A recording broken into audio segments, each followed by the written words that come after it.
তৃণমূল নেতার দাদাগিরির অভিযোগ, তৃণমূল নেতার দাপটে নিজের জমি থেকে পাকা ধান নিজের বাড়িতেই তুলতে পারছেন না, এমনটাই অভিযোগ কৃষকের। আর ঠিক কি কি অভিযোগ করা হচ্ছে তৃণমূল নেতার এই দাদাগিরির, কি ঠিক অভিযোগ, আরো বিস্তারিত বলবে আমাদের সঙ্গে রয়েছেন আমাদের প্রতিনিধি শোভন। শোভন, ঠিক কি অভিযোগ করা হচ্ছে? জুনেলা, দেখো, যেটা অভিযোগ করা হচ্ছে ওই কৃষক তথা তৃণমূল কর্মীর পক্ষ থেকে যে গত 1 মাস ধরে তার যে পাকা ধান মাঠে পড়ে রয়েছে এবং সেই ধান তাকে কেটে কোনোভাবে বাড়িতে তুলতে দিচ্ছে না।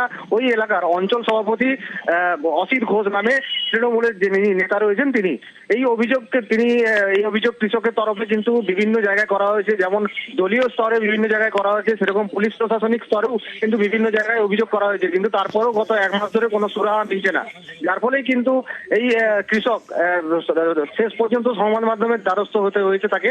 এবং তিনি যেটা জানাচ্ছেন যে প্রতি বছরই এই ধরনের তিনি সমস্যার সৃষ্টি করেন বিভিন্নভাবে।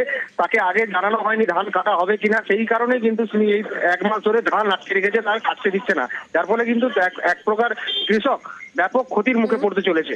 জুনেলা, বেশ বেশ বেশ, একেবারে অনেক ধন্যবাদ শোভন। অভিযোগকারী এবং তার স্ত্রী কি বলছেন শোনাবো।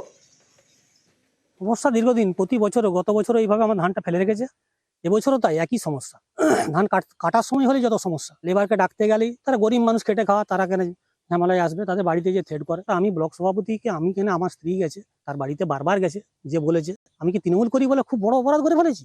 98 সাল থেকে দলটা আমি একা করেছি, এই গ্রামে কেউ থাকেনি। নির্যাতন করছে অসিত ঘোষ চণ্ডী। গত বছর ধানটা কাটতে দেয়নি, ধানটা ঝরে যাবার পরে তারপর কাটতে দিয়েছে। যে ধান নভেম্বরে কাটার কথা সেই ধান আমাকে কাটতে দিয়েছিল জানুয়ারি মাসে। অলরেডি ধান আমার মাঠে 2 কুইন্টাল করে ঝরে পড়ে যাচ্ছে, সেই ধান কাটতে দিবেনি। আমি বললাম যে ওরকম কি কোনো গাইডলাইন্স আছে, যে পার্টি অফিসে চাষিরা, প্রত্যেক চাষি যে বলছে যে ধান কাটতে হবে, গাইডলাইন্স থাকলে দেখান, আমি আমার হাজবেন্ডকে মোটিভেট করে পার্টি অফিসে নিয়ে যাব। আর এই নিয়ে তৃণমূলের ব্লক সভাপতি, জেলা সভাপতি কি বলছেন শোনাবো। এই বিষয়ে দোষী ব্যক্তিকে পরবর্তী সময়ে আলোচনা করে তার বিরুদ্ধে যাতে ব্যবস্থা নেওয়া হয় সেজন্য আমরা অলরেডি ব্লককে জানিয়েছি। এবং ঠিকই আপনাদের এই কথার সত্যতা আছে, যাতে তার ধান কাটা হয় তার সমস্ত ব্যবস্থাও করা হয়েছে, প্রশাসনকেও জানানো হয়েছে সহযোগিতা করার জন্য।